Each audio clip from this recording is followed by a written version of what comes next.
И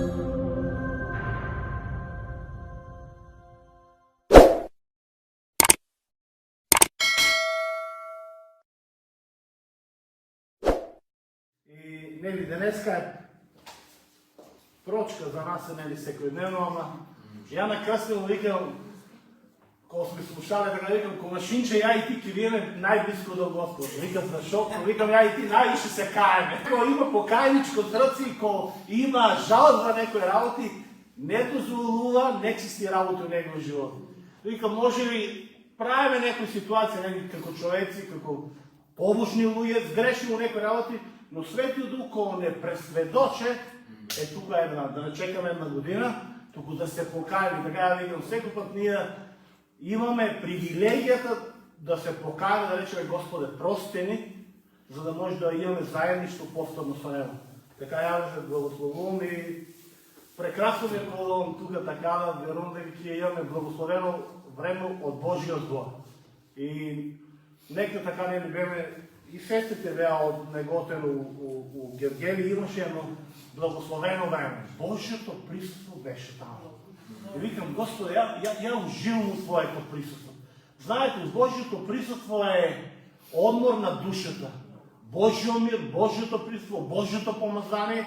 И онаа недела, зашо за оваа тема сакам да зборам, онаа недела имаше гости у Скопје, крстот тука, славање, обожавање, радовиш. Ние имаме недела поручок од 6 саато и сино тука. И они сведоштва, порака, знаеш, и ние некој пат мислиме, добро, ама Божиот збор толку го беше допрел мојот син, он е иначе 9 години сега, и заврши се тоа, не ми споделува ништо, утре са варе станувам, и он како на таа библиски четири, што имате големата Библија за деца, залепил си прав ден, помалку време поминување на телефона, повеќе со Бог. Втор ден, молитва за моите родители. Трет ден, молитва за другарите. Четврт ден за црква. Јас се шокирам. Ние не очекуваме дека тоа може да се деси. И тогава ми текна ни зборил од пастор Петар од Штип, вика, секој пат нека детства бидат изложени на Божиото присуство. Знаете, браќи и сестри, може за нас е ова еден обичен ден. Недела, рутински, долајаме недела, но ти не знаеш кога Божиот збор дојде во твоето срце и донесе промена. Сеќавам се јас у Штип, тоа беше од многу години. Долаје човек и си проповеда, и ја на крајот си седеше таму, у таа старата црква пред да се револира, и он збор, и така некој мислите ме влетуват. И еден збор ме допре. И Бог зборува. И тоа беше промена. Божиото присуство дојде во моето срце и донесе промена. Значи, никогаш не знаеме кога Божиото присуство, Божиото помазание донесува промена во нашите животи. И баш беше некој добре, но Гевгелија нели многу пати ние кога минеме из некои работи и кога Бог не ни изборува и ние мислиме дека сме сами. И баш он сподели нели Бог има доверба на тоа што го прави во нашите животи. И така се присетира мојот син Давид. Дојде од школа и ми каже, тато, имам изучение општество, математика во англиски. Викам, добро, ај почни да учиш. И он кога почне да учи, пример, избера прво математика, па англиски, па општество, ја не му викам тоа заврши. Ја имам доверба, гледам го математика, ја не му зборам, ама имам доверба дека ќе ја заврши. Заврши го тоа, оде на англиски. Заврши англиски, домашната, оде на општество.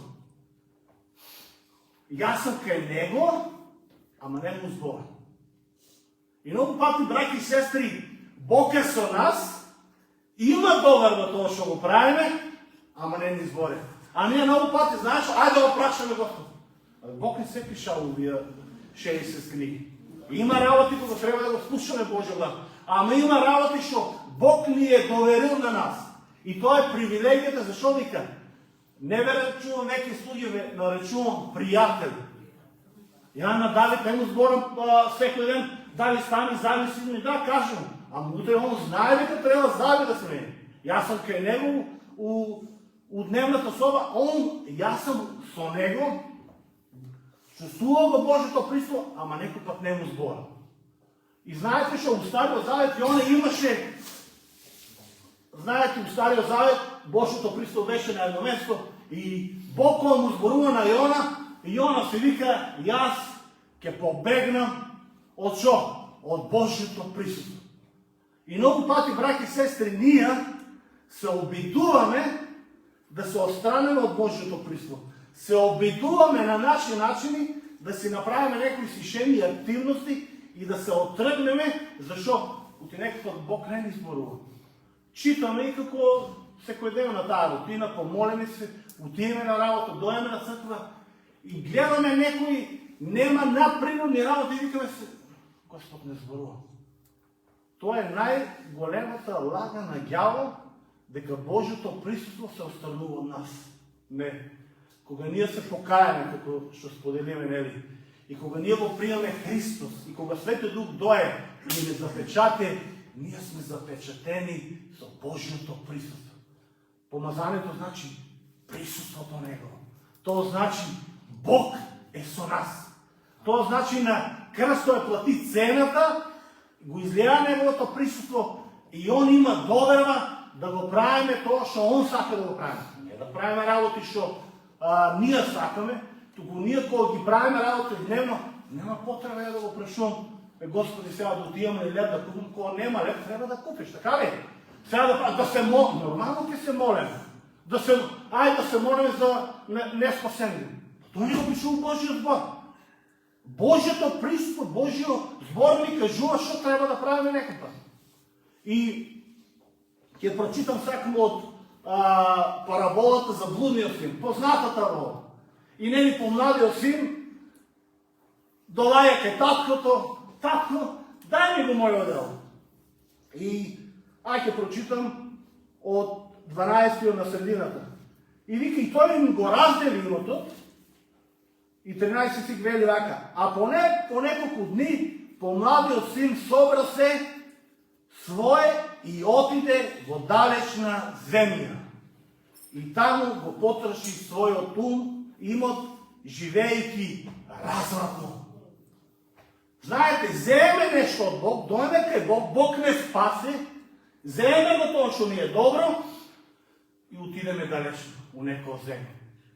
Многу пати и вие ќе посведочите и у вацат, и кога сме повеќе у верата, колку луѓе са доаѓале у црквата, Бог направи чудо, Бог ги исцеле, Бог ги ослободе, Бог ги обнове, дај и работа, дај и семејство, дај и се. И се отдалечат от Божието присъство. И они мислят, ке го забравят това. Они мислят, дека решено е со. И знаете, помнате син ко оде и вика, потроши се. Знаеш, ко отидеш и ко работеш нещо, ама го трошиш живота на се, а не на Господ. Не на Божието присъство, не на Божието помазнание, не на Христос, туку имаш и трошиш, и трошиш, и трошиш, и станеш глад. Не физически глад, духовен глад. Гладен за Бог, гладен за Божието присъство, не го чувствуваш и вика си, Бог не е со мене.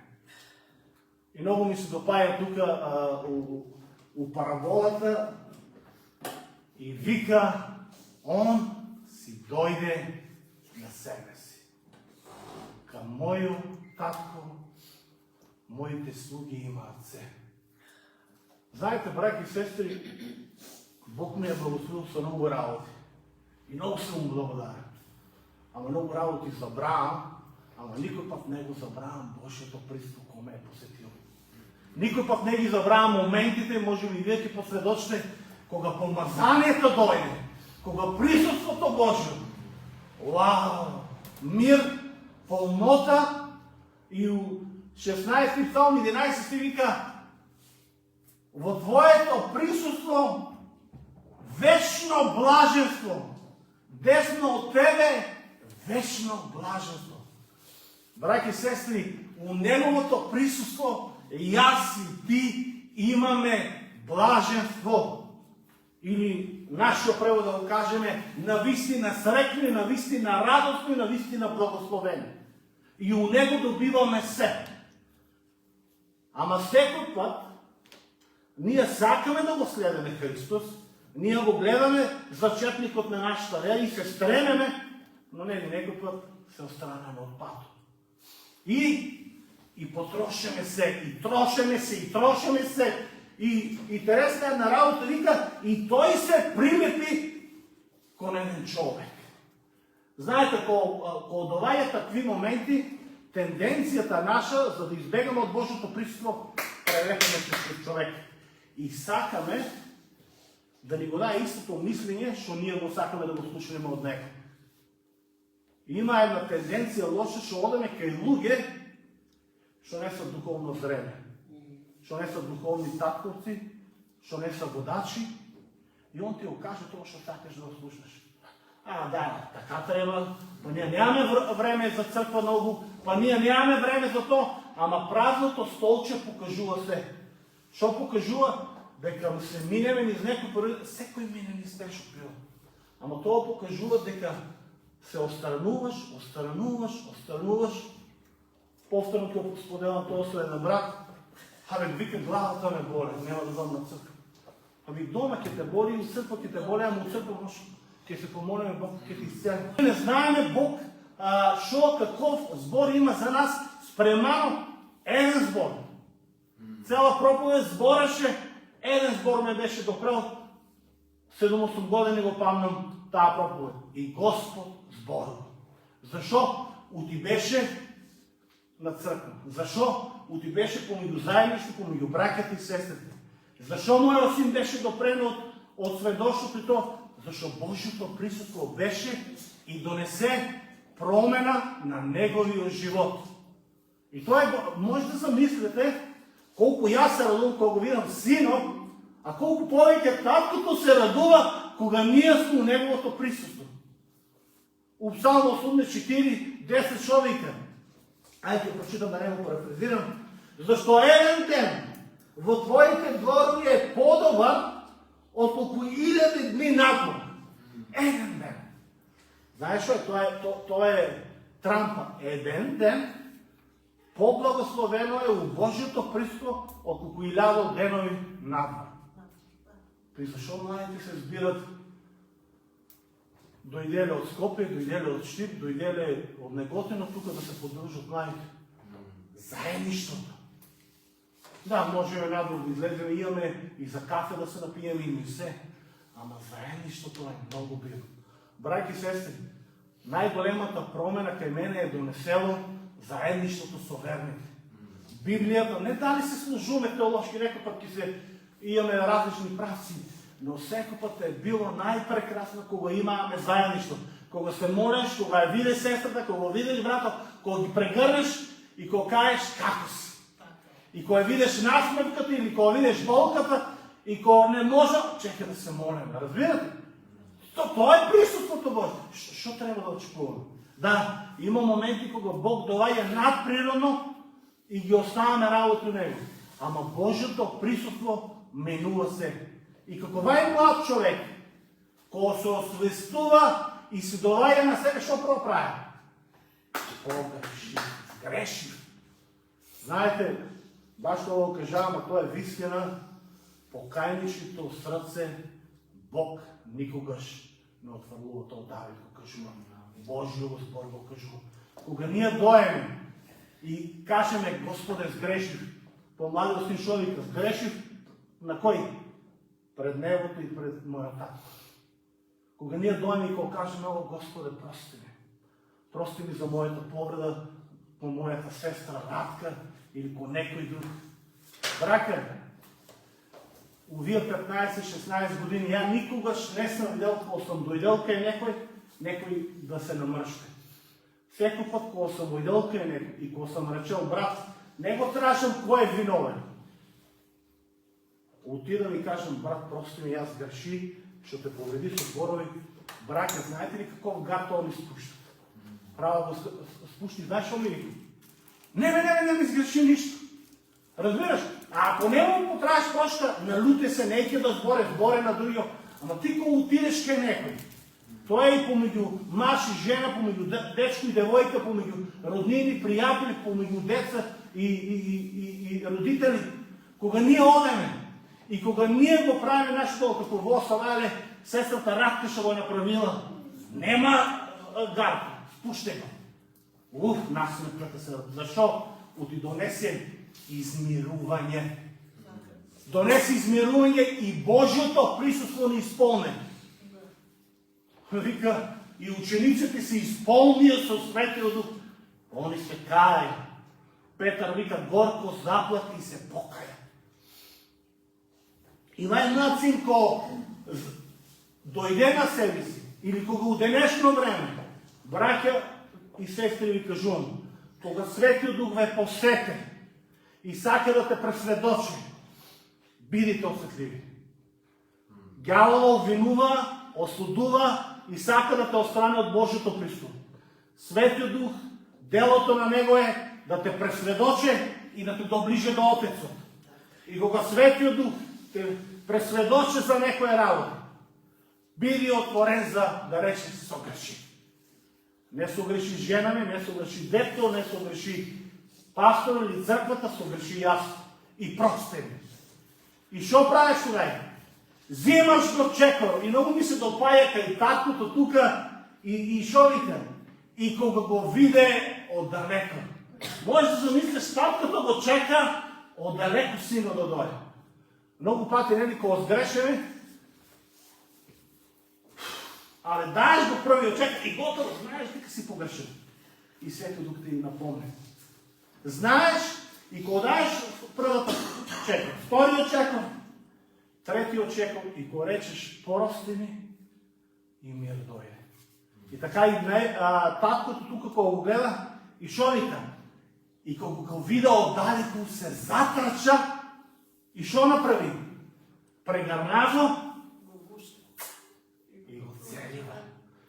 И го целива. Сине, не си спомнувам половинта, все се потроши. Не си спомнувам млинатото, не си спомнувам ништо. Спомнувам си за љубовта твоја, кога те бацувам и кога те водам.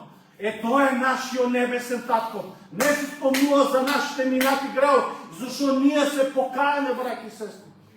Да, денеска е денот да се покајаме, ама и секојдневно Бог кога се покајаме го фрла нашиот греф у морето во заборавот. Псалмо вика како што е исток далеко од запад, така и Господ. И зашто ние да дозволиме да бидеме обвинувати? Зашто ние да дозволиме горчина у нас да доведе? Ќола ми таткото небесен доваѓа и ме прегрефи. Робе, сине, ама тато сина ќе гне. Не се спомнам, сине. Мојата милост е нова во утро, сине. Мојата милост е нова. Ама тато прости ми. Нова милост, сине. Милост значи казната што ја заслужуваш да не ја добиеш. Браќи и сестри, јас и ти заслужиме вечно блаженство со него. Од него десно. Што ќе уживаме во неговото присуство. Што ќе бидеме заедно јас и ти. Што ќе го славиме Господ заедно. И што му вика? Дајте е наметката покрит.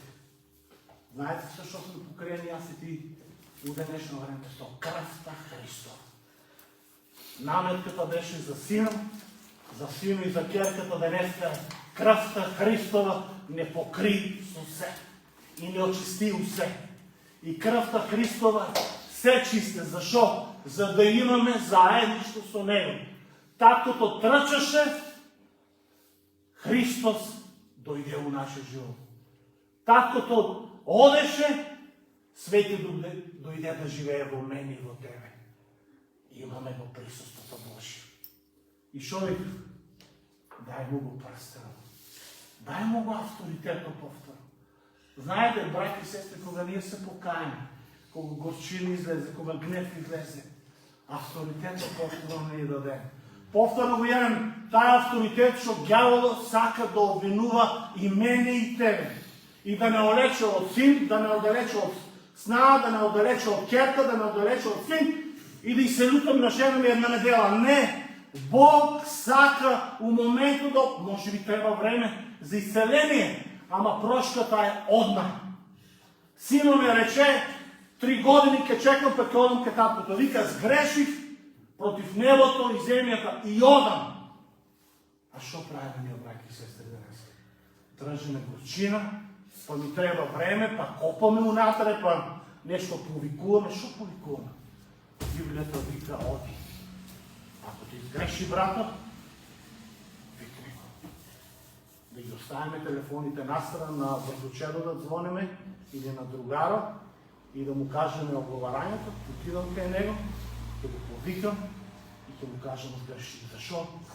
За да имам заедништво со Христос. Мојот дел ја ќе си го направам, а другиот дел на Бог остана. Така ли, браќи се, и шо викам? И ставите му ги облечените обувки. Што значи тоа? Ајде нов почеток. Ајде нови патишта. Ајде нови одења.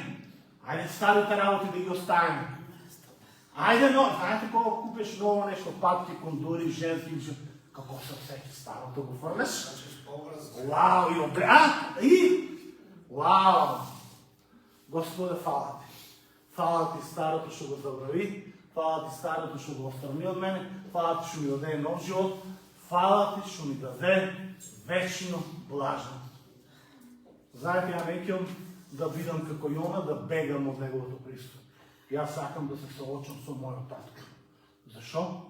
Ути мојот татко е благ, ути мојот татко небесен е прекрасен, ути мојот татко небесен нема осудува, мојот татко небесен ми дава љубов, мојот татко небесен ми дава радост и во неговото присуство јас имам вечно блажност.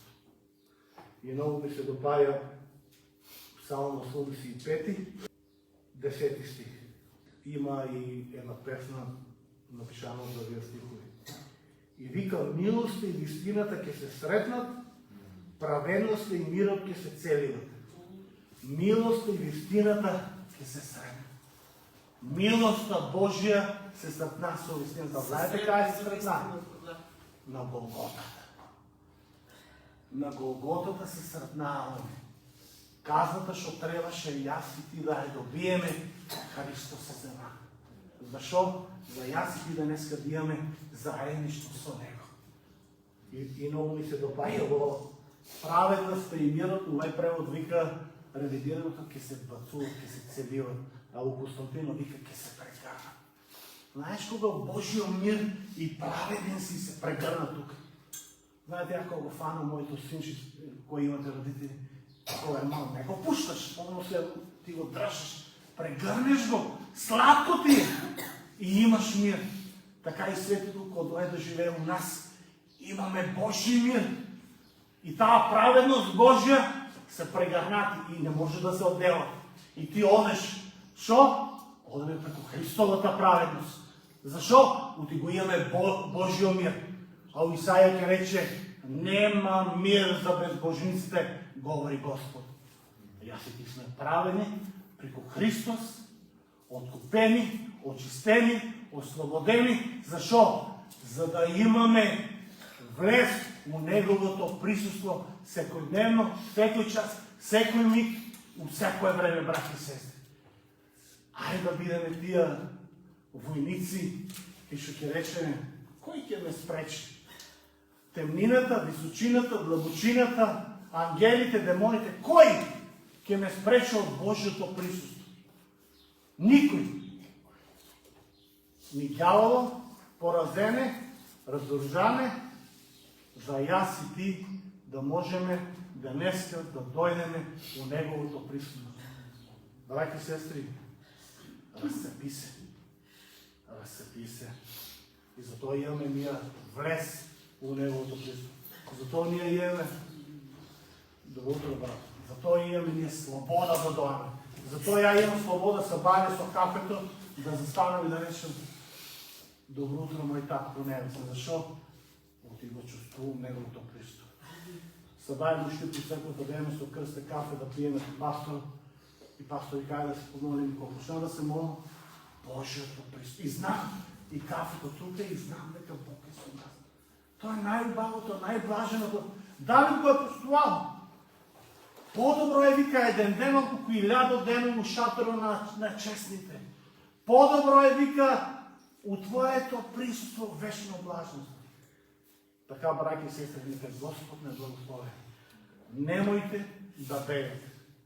Немойте да бегате от Божието присъство. Оти не се бега. Що може да направим? Да се покаеме, да се измириме с таткото, да потражаме прошка и постоянно да улеземе. А днеска, добра шанса да е празник. Ако има някой против тебе, ще вика, брато кръста, отиди. Прости. Да видиш гарда колко ти възпуща. Какава насмех ти върна. Така нека Господ не благослови, братя и сестри.